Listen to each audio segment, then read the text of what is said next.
block নে কি কয় আমি পিকনিক খাব যাম আজি ব্লক দেউতাক ভাত দিয়া হৈ গ'ল এতিয়া আমি যাই আছোঁ মানে আমাৰ ওচৰৰে আৰু স্কুলৰ মানে ছাৰহঁতে পিকনিক খাব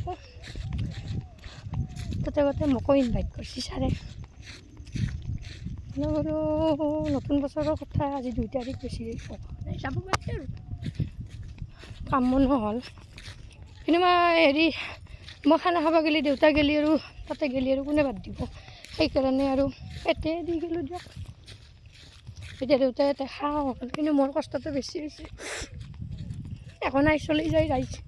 দেউতাই যে সদায় কষ্ট কৰে অনুভৱ হ'ব লাগে নে কি কয়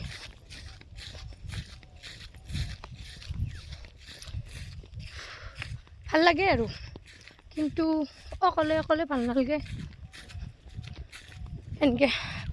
অকলে অকলে যাই থাকিব লগা হৈছে এতিয়া লগতে ছোৱালী আৰু কথা পাতি যাব পাৰি সেইকাৰণে আৰু আপোনালোকৰ লগতে কথা পাতিলোঁ দিয়ক বেয়া চেয়া নাপাব বাই বাই